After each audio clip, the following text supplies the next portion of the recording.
مکتب دار ارقم میں پڑھتا ہوں۔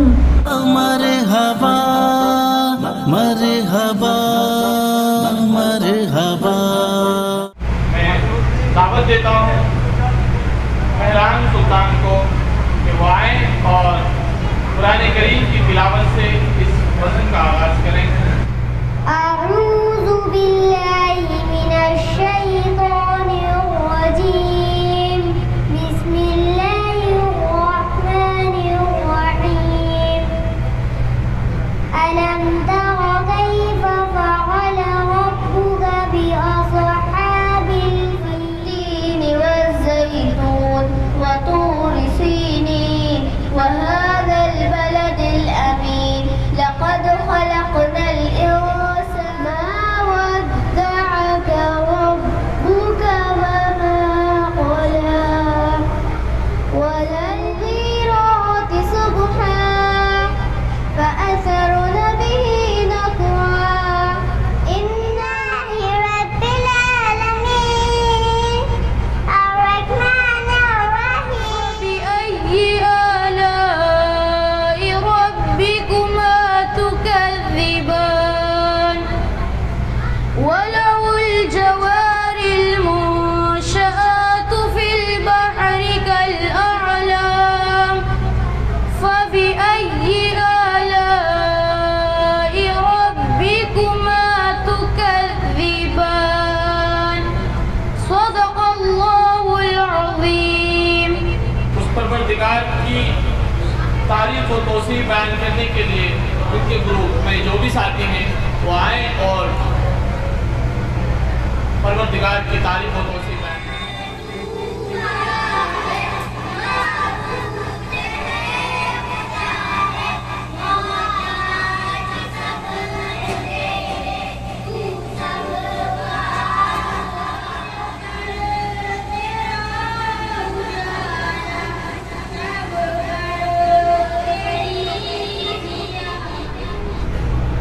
سلام اس پر کہ جس نے بے قصوں کی دستگیری کی۔ ماشاءاللہ بہت خوب۔ سلام اس پر کہ جس نے بادشاہی میں فقیری کی۔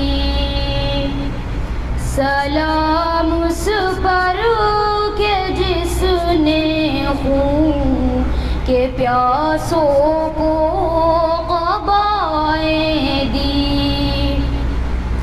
سلام اس پر کہ جس نے گالیاں کھا کر دعائیں دی۔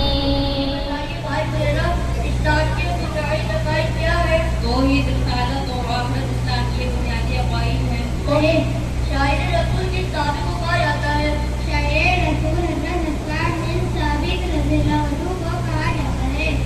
مفسر قرآن کی تعریف کو کہا جاتا ہے، مفسر قرآن حضرت عبداللہ بن عباس رضی اللہ عنہ کو کہا جاتا ہے۔ کریم میں کتنے پارے ہیں؟ قرآن کریم میں 30 پارے ہیں۔ میں بھی پردہ کروں گی، میں مسلم قوم کی بیٹی ہوں، میں پردہ کرتی ہوں، اللہ رسول کے حکموں کی میں پرواہ کرتی ہوں۔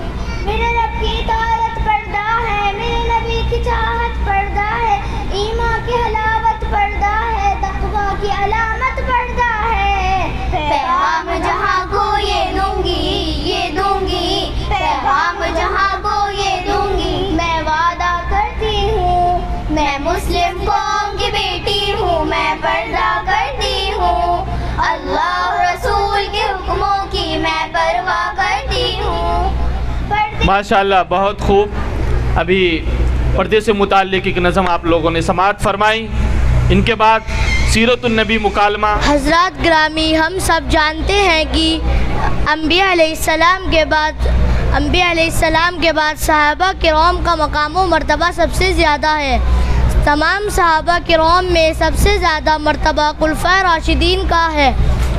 لہٰذا میں چاہتا ہوں کہ میں اپنی کلاس کے ساتھیوں کے ساتھ خلفائے راشدین کی زندگی اور ان کے انمول کارناموں کے سوال و جواب کے تحت پیش کروں. تو میں سب سے پہلے اپنی کلاس کے ساتھی حسیب کے ساتھ پیش کرتا ہوں. جی حسیب. حضرت ابو بکر رضی اللہ عنہ کا نام کیا تھا؟ حضرت ابو بکر رضی اللہ عنہ کا نام عبداللہ تھا. جی بھائی فاض.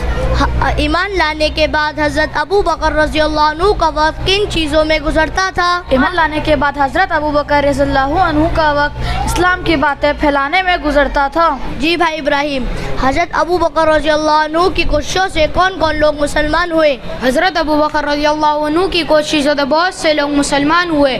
حضرت عثمان غنی رضی اللہ عنہ، حضرت عبد الرحمن بن عوف رضی اللہ عنہ، حضرت زبیر رضی اللہ عنہ، حضرت ابو عبیدہ رضی اللہ عنہ، حضرت سعد بن ابی وقاص رضی اللہ عنہ وغیرہ 5 عشرہ مبشرہ میں سے ہیں کے ساتھ رہے. جی بھائی یتیم.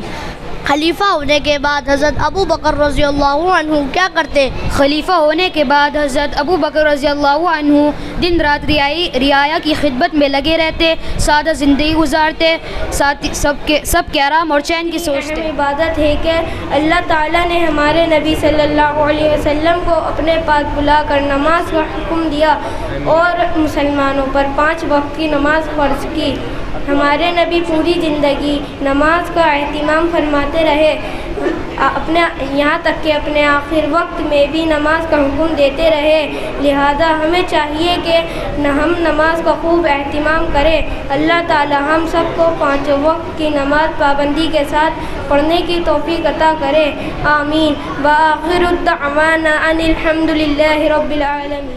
لکھائے ایک ضعیفہ تھی کہ جو مکہ میں رہتی تھی، وہ ان باتوں کو سنتی تھی مگر خاموش رہتی تھی. وہ سنتی تھی محمد ہے کوئی ہاشم گھرانے میں، وہ کہتا ہے خدا بس ایک ہے سارے زمانے میں. وہ سنتی تھی حبل کی لات کی تزنین کرتا ہے، وہ اپنے حق کے فرمانے کی یوں تعمیر کرتا ہے. وہ سنتی تھی جو اس کے ساتھ ہے وہ ہے غلام اس کا، مسلمان ہو ہی جاتا ہے جو سنتا ہے کلام اس کا. لکھائے وہ ضعیفہ ایک دن کعبہ میں جا پہنچی، حبل کے پاؤں پر سر رکھ کے اس نے یہ دعا مانگی، میں تجھ کو پوجتی ہوں اور خدا بھی تجھ کو کہتی ہوں، بڑا افسوس ہے جو آج کل میں رنج سہتی ہوں. وہ ہم یہ ہے محمد ہے کوئی ہاشم گھرانے میں، وہ کہتا ہے خدا بس ایک ہے سارے زمانے میں. مٹا دو اس کی ہستی کو نہ لے پھر کوئی نام اس کا، جگر چھلی ہوا جاتا ہے سن سن کر کلام اس کا. دعا کر کے اٹھی سجدے سے اور وہ اپنے گھر آئی، سمجھتی تھی یہ دل میں اب میری امید ور آئی. ضعیفہ کو خوشی تھی اب حبل بجلی گرا دے گا، محمد تو محمد ساتھیوں کو بھی مٹا دے گا. مگر کچھ دن گزرنے پر نہ جب امید ور آئی، دعا کر کے حبل سے اپنے دل میں خوب پچھتائی. غرض ترکیب اس نے سوچ لی یہ خود ہی گھر آ کر کہ چھوڑوں گی یہ بستی میں رہوں گی اور کہیں جا کر. غرض ایک دن صبح کو اس نے اپنی ایک گٹھری لی، نکل کر گھر سے اپنے اور دروازے پر آ بیٹھی. ضعیفہ کو سوچتی تھی اب کوئی مزدور ملتا ہے، اسے یہ کیا خبر تھی ایک خدا کا نور ملتا ہے. فریضہ صبح کا کر کے ادا سرکار دو عالم چلے جاتے تھے کعبہ کی طرف وہ رحمت عالم. جلوں میں آپ کے شمس و قمر معلوم ہوتے تھے، پے تسلیم سجدے میں شجر معلوم ہوتے تھے. ضعیفہ منتظر مزدور کی بیٹھی تھی گھبرائی، یکایک سامنے سے چاند سی صورت نظر آئی. ضعیفہ نے کہا بیٹا یہاں آنا، بتا کیا نام ہے تیرا. کہا مزدور ہوں اماں، بتا کیا کام ہے تیرا. کہا مزدور ہے گر تو چل گٹھری میری لے کر کر میں خوش کر دوں گی اے مزدور مزدوری تیری دے کر. غرض گٹھری یہ سن کر آپ نے گٹھری اٹھا کر اپنے سر پر لی. ضعیفوں کی مدد کرنا یہ عادت تھی پیغمبر کی. غرض گٹھری کو لے کر منزل مقصود پر آئی. کہا دل سے کہ اے دل اب میری امید ور آئی. کہا بیٹا جو دل میں تھی تمنا ہو گئی پوری. محمد تو محمد ساتھیوں سے ہو گئی دوری. یہ فرماتے ہوئے کہ آپ نے جانے کی تیاری. ضعیفہ سے اجازت چاہتے تھے رحمت باری. ضعیفہ نے کہا بیٹا ذرا ٹھہرو چلے جانا. مجھے ایک بات کہنی ہے ذرا سن کر چلے جانا. یقین جانو کہ اب مکہ میں جھگڑا ہونے والا ہے. میں سمجھاتی ہوں تجھ کو اس لیے تو بھولا بھالا ہے. وہ مکے میں قبیلہ ہاشمی نام و لقب والے وہی بیتاج ہے سردار عبد المطلب والے. انہی میں ایک جمع ہے جو سنا جاتا ہے ساحر ہے کہ اس فن میں مگر بیٹا وہ اپنے خوب ماہر ہے. اسر ہوتا ہے جس کے دکھ میں الفت بو کے رہتا ہے. جو سنتا ہے کلام اس کا وہ اس کا ہو کے رہتا ہے. ہمیشہ بچ کے چلنا اس سے بولے کوئی نام اس کا. نصیحت ہے یہی میری نہ سننا تو کلام اس کا. نبی بڑھیا کے دل میں نور وحدت بھرنے والے تھے. نصیحت سن رہے تھے جو نصیحت کرنے والے تھے. ضعیفہ نے کہا بیٹا برو کیا نام ہے تیرا. تیرا آغاز کیا ہے اور کیا انجام ہے تیرا. کہا حضرت نے بڑھیا سے تجھے کیا نام بتلاؤں. میں کیا کام بتلاؤں کیا انجام بتلاؤں. میں بندہ ہوں خدا کا اور مجسم نور کی زد ہوں. کہا گردن جھکا کر آپ نے میں ہی محمد ہوں. میں ہوں معصوم دنیا میں میرا دشمن زمانہ ہے. خدا واحد ہے عالم میں مجھے بس یہ بتانا ہے. یہ سننا تھا کہ بس آنکھوں سے آنسو ہو گئے جاری. نبی کے عشق کی ایک چھوٹی سی دل پر لگی کاری. ضعیفہ نے کہا بیٹا کرو مشکل میری آساں. میں ایسی جیت کے صدقے میں ایسی ہار کے قرباں. ہوا پھر حال بر اس کے جو فضلیں دی زدے باری. ضعیفہ کی زبان سے خود بخود کلمہ ہوا جاری. لا الہ الا اللہ محمد رسول اللہ. السلام علیکم. السلام علیکم ورحمۃ اللہ وبرکاتہ. نحمدہ ونصلی علی رسولہ الکریم. اما بعد محترم بزرگوں اور دوستوں، قرآن میں اللہ تبارک و تعالیٰ نے ہمارے نبی صلی اللہ علیہ وسلم کو اس بات کا حکم دیا کہ اللہ سے یہ دعا مانگیں کہ میرا علم بڑھا دیجیے، کیونکہ علم ہی ایک ایسی چیز ہے جو بندوں کو خدا کی پہچان کراتا ہے. علم ہی اللہ کا خوف بڑھاتا ہے. علم ایک روشنی ہے جس سے جہالت کے اندھیرے ختم ہو جاتے ہیں. علم ایسا مخلص دوست ہے جو کبھی دھوکہ نہیں دیتا بلکہ وہ انسان کی حفاظت کرتا ہے. اللہ تعالیٰ قرآن میں فرماتے ہیں کہ اللہ سے تو علم والے ہی ڈرتے ہیں. علم سے انسان کے اعمال صحیح اور قبول ہوتے ہیں. ہمارے نبی صلی اللہ علیہ وسلم فرماتے ہیں کہ ایک عالم 1000 عبادت کرنے والوں سے افضل ہے. آپ صلی اللہ علیہ وسلم فرماتے ہیں کہ جس کو اس حالت میں موت آئے کہ وہ اسلام کو زندہ کرنے کی نیت سے علم حاصل کر رہا ہو تو جنت میں اس کے اور نبیوں کے درمیان صرف 1 درجے کا فرق ہوگا. اللہ تعالی ہم سب کو علم دین سیکھنے سکھانے کی توفیق عطا فرمائے. وآخر دعوانا الحمدللہ رب العالمین. السلام علیکم ورحمۃ اللہ وبرکاتہ. تقریر ہے ایمان کی اہمیت. نحمدہ و نصلی علی رسولہ الکریم. اما بعد. محترم بزرگوں اور دوستوں، اللہ کا بڑا فضل و کرم ہے کہ اس نے ہم سب کو ایمان کی دولت سے نوازا. یہ بہت بڑی دولت ہے. دنیا میں اس سے بڑھ کر کوئی دولت نہیں.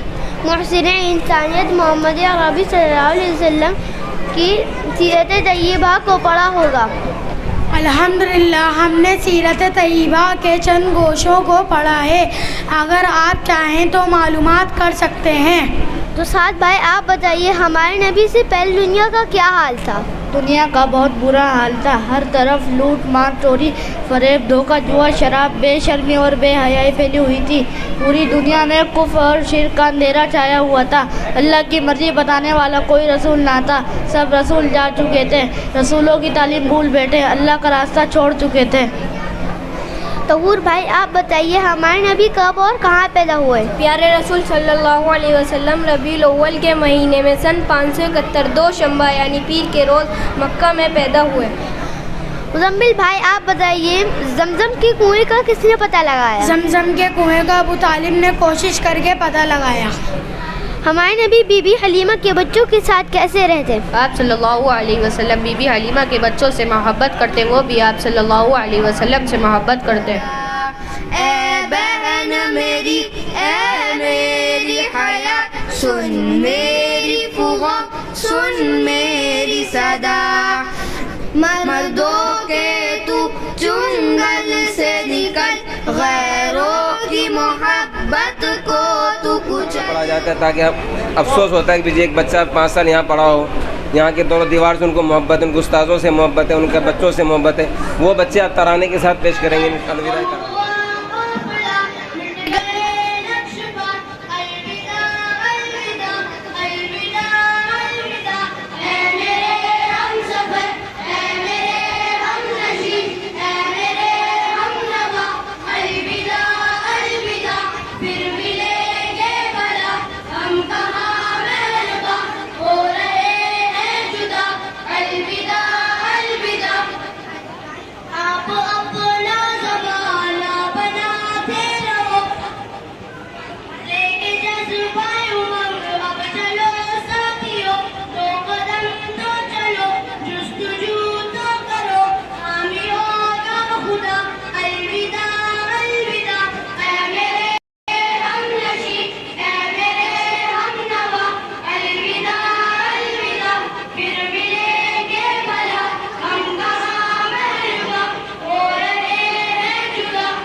سائن کرتے میرے بچے نماز پڑھی ہے, تو اس سائن کے اعتبار سے ہم اس کے یقین کرتے ہوئے بچے نماز پڑھی ہے, تو اس کے حساب سے یہاں پر انعامات دیے جاتے ہیں. روشنی روشنی امید ہے, امید ہے, تعمیر دار روشنی امید ہے, تعمیر دار ارکم ہے, منزل تسخیر کی تدبیر دار ارکم ہے, دار ارکم, دار ارکم, دار